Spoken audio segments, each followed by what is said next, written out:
So Rox D. Zebek, well really he's Davy D. Zebek, but Rox D. Zebek saying that Davy D. Jones was the former king of the world is easily the biggest reveal for me personally in many years. Because recently I have been using the parallels in One Piece to map out what probably happened during the Void Century in the Ancient Kingdom, and this is a major puzzle piece. Like, this is the puzzle piece that makes a lot of things click. Because from the moment that we learned of Joy Boy and the Ancient Kingdom, one of the prevailing theories was that Joy Boy was the king of the Ancient Kingdom, which really didn't make sense if you think about it, but he was the only name that we knew. That we heard about the Ancient Kingdom, we knew that a kingdom has to have a king, and Joy Boy obviously was like Emu's arch nemesis, so it just made sense that he would be the king. But if you really think about it, it never really made sense, because when you look at the two characters that most embody Joy Boy's will, Luffy and Roger, neither one of them has aspirations of being king of a kingdom. That Roger, he didn't even name himself the king of the pirates. That he just sailed around the world, and the next thing you know, he was talking to Whitebeard like, yo, do you hear what they're calling me? Like, they're calling me Gold Roger the Pirate King. My name's not even Gold. Like, what's wrong with these people? And then with Luffy only wants to be the quote unquote king of the pirates because that's what Roger was. And as he said himself, to him, king of the pirates just means that you're the freest person in the world. Like, for him, the idea of king, even though both him and Roger have conqueror's haki and the disposition of a king, for Luffy, the idea of being like a king is not really something that he takes seriously. And so with that in mind, it seems unlikely, like in hindsight, that Joy Boy would be king of the Ancient Kingdom.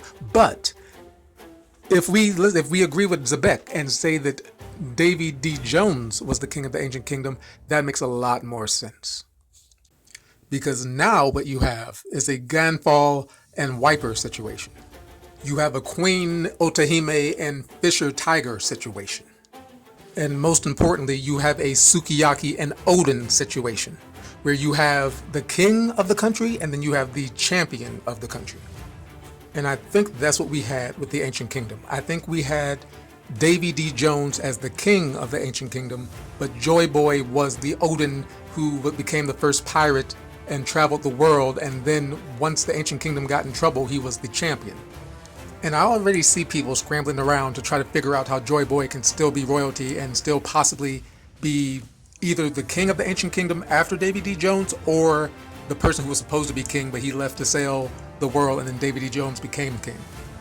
And personally, I don't feel like that's even necessary. Like, I think that most likely what we have here is a Vegeta and Goku situation, where Davy D. Jones, for whatever reason, was possibly the king of the Ancient Kingdom, and Joy Boy, he could be of royal lineage or special bloodline or whatever, but I feel like it would be more interesting if he is just this regular guy who set out to be the first pirate. Now, of course, that said, Nepo Peace is fully in effect these days, so most likely that's probably not going to be true. Like, as much as I would like it to be true, it is a very good chance that Joy Boy might be of a special lineage somehow. Because the other thing here that's very interesting is because what we know of Davy Jones, like from the Davy back fights, is that Davy Jones is spoken of as a pirate too, where even when they introduce Rox, they say that he is a David Jonesian pirate and a worshiper of Davy Jones. And again, the whole Davy backfights are like steeped in, like, that's a foundational part of pirate lore in One Piece and all that.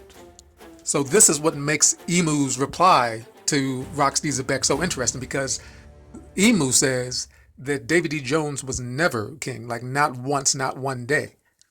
And this is interesting because if we go with Rox's view of things and say that Davy D. Jones was the king of the world, then we have to go back to a theory that's been around for a long time, which was that the Ancient Kingdom was a kingdom of pirates, and that's part of why it's been so buried by the world government.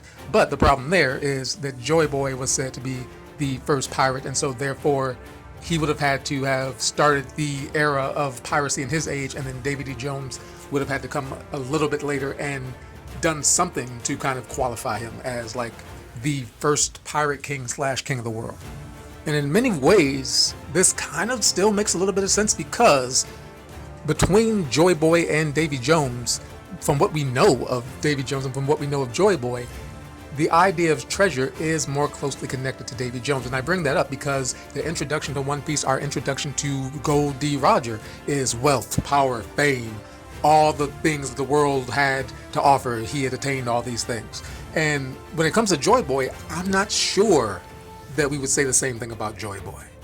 But with Davy D. Jones, like both in real life folklore with the Davy Jones locker, and then even in One Piece folklore with Robin talking about him in the Davy back fights, the story, and I think also Oda talking about him in the SBS, the One Piece story of Davy Jones is that he was a pirate who took all of his crewmate stuff and kept it in his locker and was greedy and all that.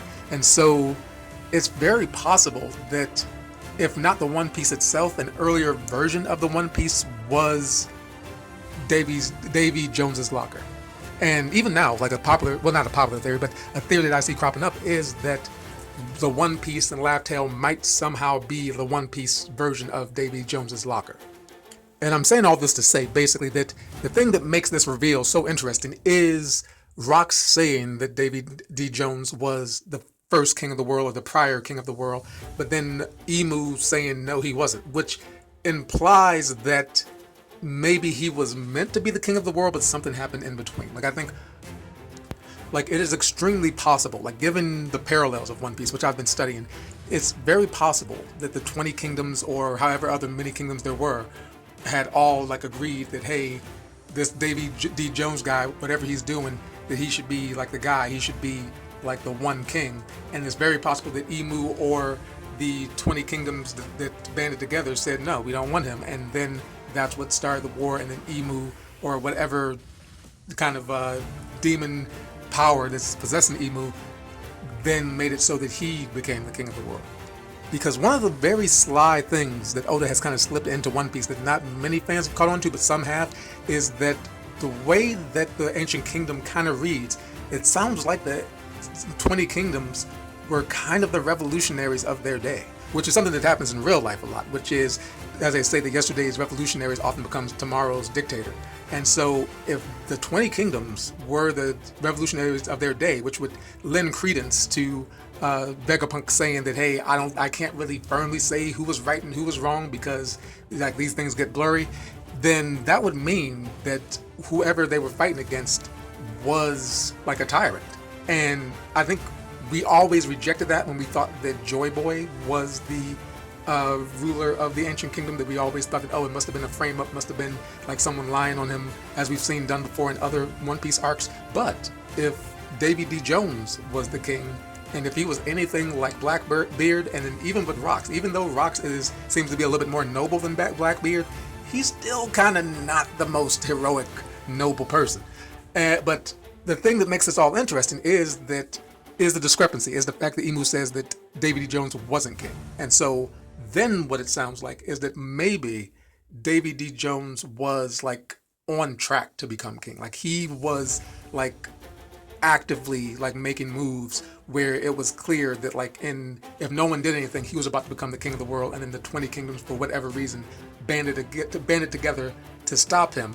But in doing so, they either unleashed something worse or they became something worse where Joy Boy then had to say, no, we got to fight against you too. But even this is just a theory, because ultimately I do take it at face value. Like I do think that Davy D. Jones is going to be the good guy in all of this. Like I think even with Rox, before we really saw like Rox's story, there was always like fans who felt that Rox may not be as bad as we thought he was, and it turns out that he was nowhere near as villainous and evil as we thought he was. And so I do think that Davy D. Jones, because when you look at the parallels of One Piece, there's a lot of like characters and archetypes that reoccur. And I think the reason why I say that this is the biggest reveal for me personally is that Davy D. Jones might have just been revealed as being the good king of the Ancient Kingdom. Because so much of One Piece is about Luffy coming in, fighting whatever evil force has taken over, and then leaving the kingdom in the hands of a good ruler.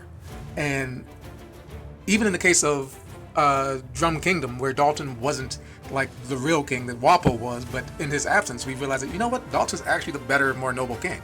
And so I do think that we might have just found out that Davy D. Jones was the just king that was overthrown, and Joy Boy was the Luffy of his day fighting to restore the balance.